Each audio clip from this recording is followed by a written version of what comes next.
pictures. It's how I'm storing my poems now. The forest, aha. Forest, the forest makes its own dark.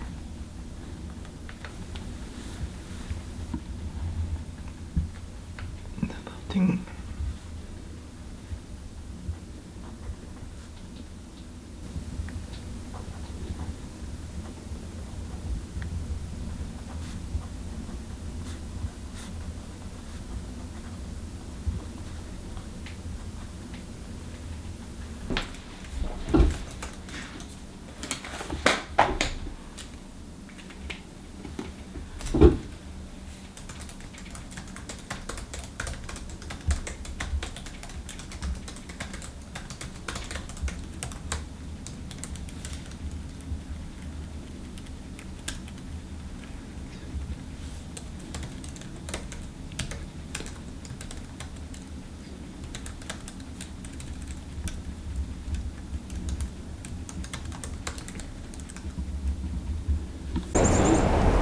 Okay, and hopefully I am audible.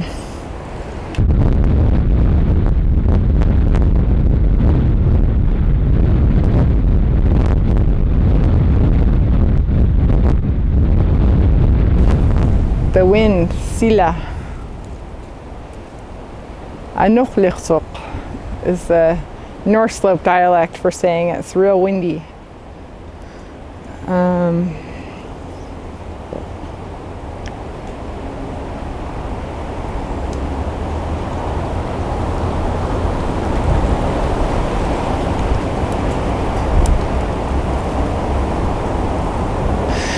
Counterpain. Look how strong the wind is. It's taking the memory out of the trees. We live our language when we can, though there was a plane crash. It crashed leaving Savunga. There were no survivors. My uncles were starving. Another pilot tried to deliver staples such as flour, sugar. He could not land. Instead, an airdrop. My grandmother, she was alive then. She had them scrape the burst commodities, raisins, rolled oats, and so forth, from the boulders, the ones that slip down the island's slopes into the deep, deep, ever-deepening sea. In an orphanage, after having survived much, too much, even the flu pandemic of 1918, she was reared by the Ursulines, those holy virgins. I am no hagiographer, but my bones, even the ones the surgeons shaved to save my labrum, my right Achilles, may they too settle into sculpture, suggest the symmetry of Latin words. My tongue, feed it to 3 dingmia rurat, and watch them lift away.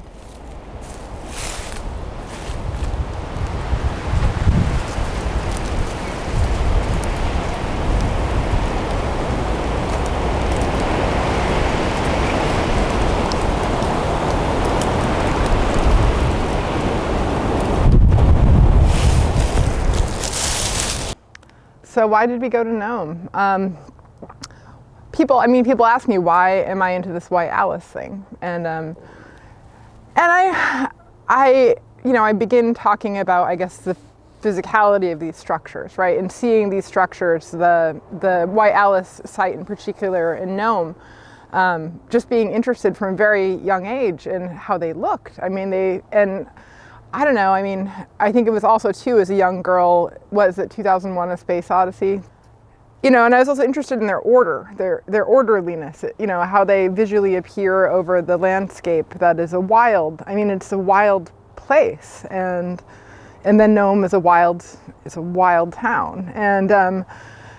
And I think I'd seen that movie in my early childhood, and there must have been some part of my imagination that had to do with this mythic architecture, right?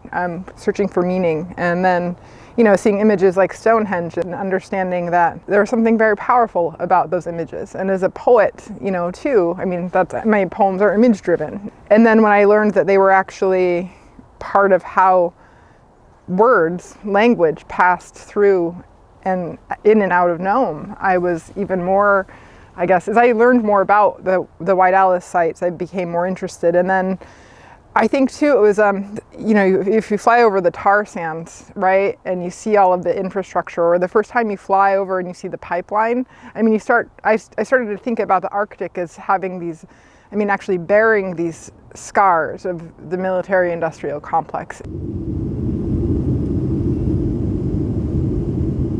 Milk black carbon. Observe the coal dust over boats in the harbor, the snow load on the glacier.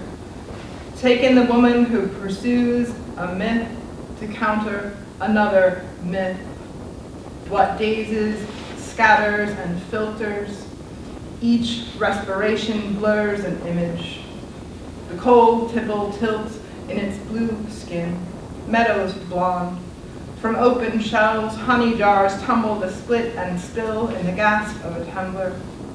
The thick odor of a nearby smoke will signal the end of something, not summer. The fire veins as sap does, translating stands of beetle-killed spruce to crackle and torch. She cannot hurt too much, too long. Take in the woman you have not become, and then take a little breath and hold your breathing. Breathe, don't move, and hold your breath again.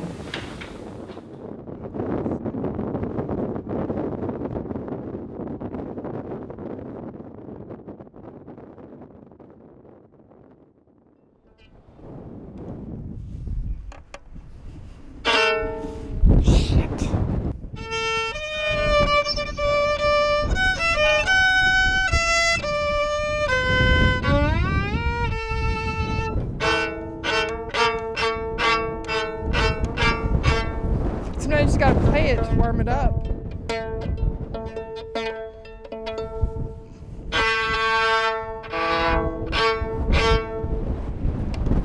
Nope, won't stay.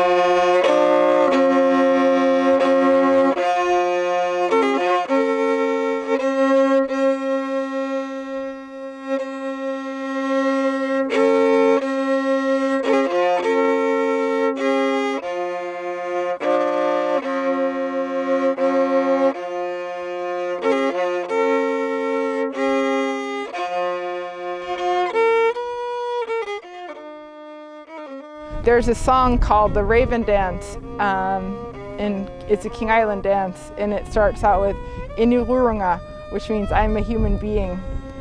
Inururung wanga khinirif in banga polakna in ayalura lunga. And I always wondered as a little girl why it's a raven singing this, I am a human being, I see you from above. But I think I'm beginning to understand it now. My sons understand it better than I do, which I guess is the job of a mother, is to make sure that your kids understand, and maybe when they feel like it, they can explain it to you and other people. Or maybe their job is that they don't have to explain anything, just that they understand. Koknazarunga. Koknazarunga means you understand. Anyway, I think that's what it means. I'm probably getting the end wrong. I'm so trained in the lyric tradition that the I is always a position from which I must write or get to write, which I guess is the thing about being a Native woman poet. It's like that Plath in that poem Lady Lazarus, I think, where she just goes down to I, comma, period.